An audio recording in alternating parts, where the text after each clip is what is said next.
namni abbaa ijoollee afurii ta'e tokko diyaaspooraan jechuudha Ameerikaadhaan dhufee akka nama gaa'ila hin qabne daa'ima hin qabne dhufee haadha intala waliin onlaayinii irratti wal bare yookaan maatii ishii dhaqee yeroo wal baru maal jedhama?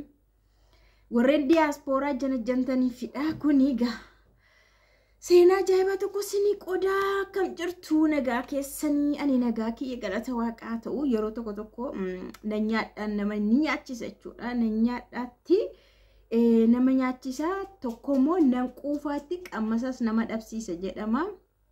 Namni tokko aluma jalqaba qammasee ilaalee yoo ta'u baate dhiisuus hin danda'a nyaanni yeroo namaa dhiyaatu. Garuu cal jedheedhuma yoo ofitti haree garaansaa iyyuu dhukkubsata jechuudha. Meecha qasaa seenaa ajaa'ibaa kana isinitti himaa. Namni kun jarri kun lamaanii karaa onlaayinii feesbuukii wal baranii feesbuukiidhaan haasawaa taasisaa turan jechuudha. Ameerikaa jiraataa diyaaspooraadha isiniin jedheera. Ituma haasaanii gara Itoophiyaan dhufa yeroo sana sirriitti wal arginaa baqa jaalalli keenya qilleensarra inni fannisamee jiru kuni paaraashuutiidhaan gadi bu'ee lafarratti ni dhandhamannaa jechuudhaani abdii wal turaa argatu turanii booda dubbiin isaanii hin hafne hin dhufe jechuudha gara biyya keenya Itoophiyaa. Yeroo dhufu mucayyoon kallattii dhumaanii maatii ishee biraa dhufteetu isa wal agartee isuma biratti hafte jechuudha. Magaala Finfinneetti kan inni dhufe magaala Finfinnee kan inni qubatee isheen immoo gara Hawaasaa kanaa dhufte jechuudha. Hawaasaa jiraatti maatii ishee faana jiraatti maatii wajjin jiraatti haadha faana jiraatti. Isa booda inni yeroo dhufu hin dhufte gara Finfinnee isuma jettee dhufte. Inni dhufee wal arganiitu wal faanumatti fufan jechuudha. Akkuma nama duraan bakka haadha manaasaa kaa'ee deemee tokko turee dhufeetti waanuma tokko gaafii tokko malee galanii deebi'u tokko malee waraqaa kamillee malee jechuudha. Waliigaltee kamillee jechuudha malee jechuudha. Akkuma achi dhufteeni itti fufanii bakkuma inni qabatee itti fufan jechuudha. Gara ji'a 2 fi guyyaa 20. So difficult. Guyyaa hamma kana waliin dabarsaniitu baay'ee nama dhiba garuu adeemsisaa iyyuu isa boodanni in deemaa jechuudha. Gara biyya isaatti deebi'ee deeme gara Ameerikaatti deebi'ee deemee isheen immoo gara maatiitti akka deebitutti mee jechuudha. Maaliif mana kiraayii kaffaluus hin barbaadu duraan ishee faana jira waan ta'eefidha kan isaanii kiraayis ta'e maalis ta'e iddoo turanitti baasii baasaa turanii amma immoo arganni deemee maatii biratti deebi'uu qabdaadhaan haadha biratti deebitee isa booda asuma haasa'anii maal jedhanii walitti bu'iinsi tokko tokkos jira sababoota garaagaraatiin isa miti gaameen pooyintiin kana ni haasa'uu barbaadu namni adeemsa keessa walitti ni baasiin araaramasii sababa garaagaraatiin wal lolanii achi walitti deebi'anii haasaa isaanii itti fufan jechuudha. Booda ammas marsaa lammataa dhufuunsa ga'a jechuudha. Isa dura garuu mucaan kunis akka dhukkubsatteettis yaalamteettis fayyiteettis achi marsaa lammataa dhufa gara waggaa tokko wayii ture. Gara waggaa tokko wayii tureetu dhufa. Achi osoo hin gahiin namni kun jechuudha guyyaa ji'a 2 fi naannoo guyyaa 20 waliin dabarsaniiru isiniin jedheera. Bakkuma tokko bulanii oolanii jechuudha. Kana gidduutti guyyoota kana keessatti guyyaa wayii yerootti miseejiin ergamuuf miseejiin babarreeffamuuf isaaf seenu inni rafee jira bilbila isaatti argiti. Bilbila isaa irratti miseejiin garaagaraa yeroo seenuun argiti inni rafee jira. Yeroo ilaaltu haadha manaasaatu ergaa jira. Achumarraanii bilbila isaa keessa seentee feesbuukii illee seentee maal ilaaluu jalqabdi. Yeroo seentu feesbuukii haadha manaan argiti. Ijoollee 4 akka qabuun argiti. Suuraa haati manaasaa poostii gooteetti erganii as dhufee inni immoo baay'ee sin yaadeera kan jedhu komantii barreesseera. Kana hundumaa fi mashii bira geessee jechuudha akka inni abbaa ijoollee afurii ta'e haadha manaa akka qabu. Kana hunda ofii mashii jashiitiin argite bira geessee isa booda garuu itti himtee yeroo itti himtu gaa dhiirri durumayyuu dhiirri an akkas isiin hin jedhu yoo ati bira geesse malee yoo ati irra geesse malee amala dhiiraa keessaa dhiirri mu'amuu hin jaallatu. Indoo amala jechuudha mu'amu dhiirri si mu'amu hin jaallatu si mu'amu dhiirri garuu si suma amansiisa jechuudha. Isumatti argite isumatti ija kee akka ittiin amanne godha dhiirri dhugaa waaqa. Dhiira uumamni dhiiraa addadha. Mucaan kun ijuma ishiitti argite miseejii haati manaa ergaa turte eenyillee suuraa isaanii erginaas dhufee maxxansanis yaadeetiin jira baay'ee kan jedhu maal kana bilbilallee gaa yeroo addaan xiqqootu turanillee bilbiluu danda'a yookaan barreeffamuu maanaasa'uu danda'u. Kanadha. Isa kana hordofteen dandeessu ati nama si faana jiru mana fincaanii deemee haasa'ee dhufuu danda'a. Yeroo akkasii malee niitoorkii naan hojjetu naan bilbiliin jechuu danda'a yookaan immoo daataa isaa balleessee turuu danda'a. Kallattiidhaan waan baay'inaan hin bilbilamneef jechuudha doolaara waan ta'eef. Egaa akka kanaanii erga bira geesse booda yeroo gaafattu addaan baanee jirra. Bakka waanuma tokkoon walii gallee hin jirru jedha. Dura garuu haadha manaas akka hin qabne ijoolleellee akka hin qabne itti himaa. Umuriidhaan baay'ee guddaadha namni kun abbaa ijoollee afurii jechuu itti yaada. Sanuu biyya Ameerikaa keessatti biyya Ameerikaa yoom deemee yoom sirreeffatee yoom fuudhee yoom hamma kana horee umuriin baay'ee deemeera itti mucayyooni. Kana keessallee yoo ijoollee qabaattee natti haadha manaallee yoo hiikte ta'ee naan ijoolleenis akka hin jirre haadha manaanis akka hin jirretti himaa. Kana garuu argitee waliigallee hin jirru akkanumatti biyya Ameerikaa waan ta'eef garuu wal faana hin jiraannu garuu akkanumattidha kan jirru jedhee qabeetu hin amansiisa. Amma gaa akka inni haadha manaa qabu already bartee akka ijoollee afur qabu bartee faana ittuma fuftee jechuudha. Itti fuftee hin deemee waggaa tokko booda immoo hin dhufee jechuudha.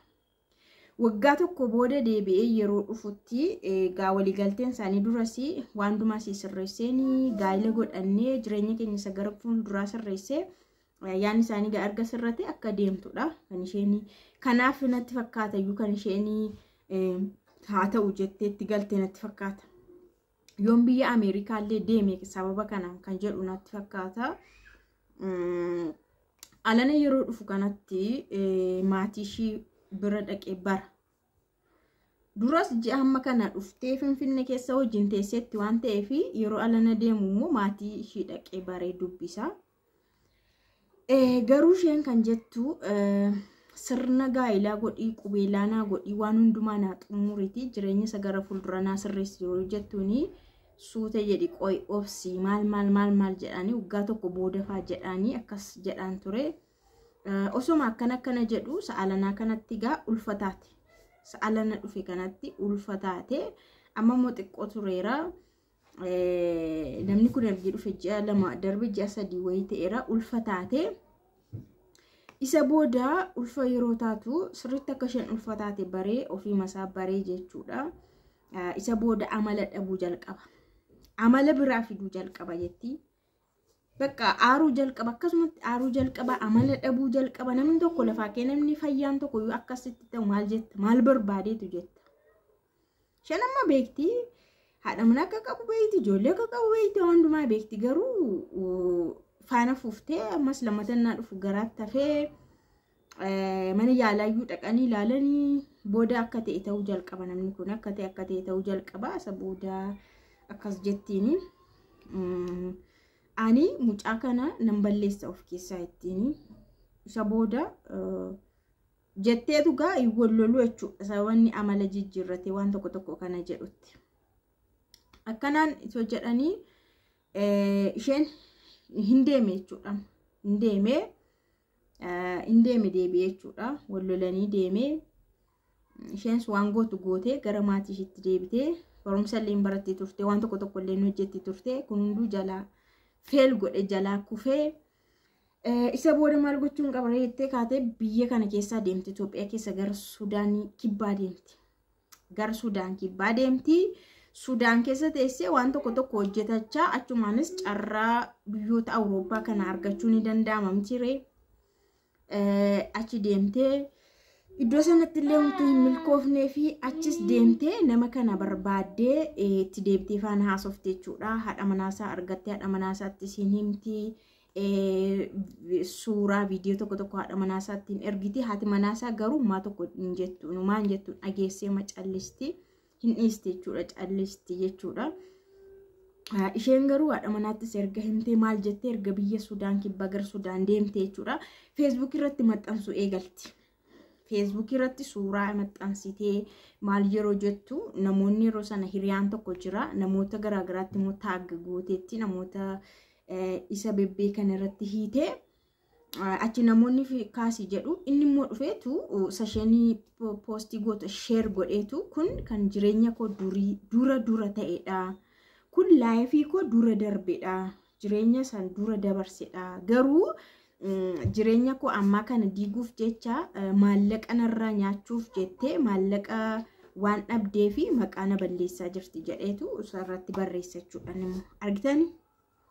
Akkamitti akka inni ammas amansiisuudhaan ofirra dabarsu argitanii? Achis yoo deeme biyya sanas yoo deeme haati manaa bilbilaan iyyuu haa dhageessu malee maaliyyuu haa jettu malee ishee sin amansiisa jechuudha. Ishee duriitu na arge Itoophiyaatti na argite isheetu maqaa na balleessaa jechuu danda'a. Waan tokko namoota kana argitan hundi keessanuu kun jireenya koo isa dur darbedha. Garuu namni kun isa duriitiin amma maqaa koo xureessuuf jedhee kaas maallaqa na gaafateetu namni kun kan akkas jedhu jedhee. Isheen margee akkas ta'e jettee ammas viidiyoolee wajjiniin dabarsan garaagaraa viidiyoo poostii goote jechuudha. Isheen immoo viidiyoo bakka argitee hunduma isaa ilaalan jettee viidiyoo poostii gooti. Yeroo sana namoonni dhufanii namoonni tokko ofii keefis gaarii miti jedhanii itti ka'u namoonni ishee beekanii maqaan kees isuma faana badaa irraa sabichaa miti kan badaa jiru jedhanii viidiyoo sana kaasisu suuraa ijoollee isaa faana dabaltee haadha manaa faana dabaltee maxxansaa turte. Garuu kan hundumaa gooteellee furmaata hin arganne jechuudha. Inni immoo maal jedha seetee viidiyoolee garaagaraa viidiyoo maqaan samaanii viidiyoo qullaa hojjetamee viidiyoo seeksii waan kana qaba of harkaan immoo ishee faana viidiyoolee kana maatii keettiin erga jedhan immoo jechuudha. Haala kanaanii osoo jiraniiti isheen gara Sudaan sanaatoo milkaa'in achas deebitee dhuftee jechuudha. Baay'ee tokko nama ajaa'iba. Yeroo baay'ee jechuudha shamarran keenya diyaaspooraadha jettanii jechuudha. Diyaaspooraa jettanii nama isin itti dhiyaattanii nama jechuun nama singilii ta'uu dhiisuu danda'a. Yookaan immoo siin biyya kana keessa si kaa'ee yeroo dhufu siin si kaa'ee akka manaatti si kaa'ee akka qabeenya isaatti as si kaa'ee yeroo deddeebi'u sitti fayyadamuufaa barbaada. Inni kun amma kaa'ee waggaa boodan dhufee amaleetoo walii galanii nama kaa'ee ma deddeebi'aa jechuudha. Kaa'ee deddeebi'aa jechuudha. Kun immoo sirrii miti. Namni meeshaa miti iddoo tokko taa'uu hin qabu. Namni meeshaa miti jechuudha. Bakka garaagaraa dhaquu qaba. Namni bakka jireenya isaa keessatti nama jaallatu tokko faana waan garaagaraa godhee jiraachuudha kan inni danda'u. Kanaaf yeroo baay'ee shamarran keenya bakka diyaaspooraa waan ta'eef biyyoota gurguddatanii waan dhufeef Ameerikaadhaa waan dhufeef kana qofa nama wanta baay'ee ofirraa qabu nama daa'ima qabu nama haadha manaa qabu irratti dhaqanii gadi laxxafamu. Silaamcaan kun yeroo dhuma haadha manaa qabaachuu isaa baruu yeroo maa ijoollee qabaachuu isaa bartu dhaabuu dandeessi. Marsaa lamatti deebi'uu hin qabu jechuudha namni kun. Kumaa isheen fayyadne ka jireenya ishirraa ishee gadhiisisee kunoo bakka olumaa gad akka isheen taatu gad deddeemtee nama jiraattu taasisee jechuudha. Kanaaf be careful diyaaspooraadha jettanii warreen nama tokko faana walii janaa oolchanii jechuudha. Of eeggannoo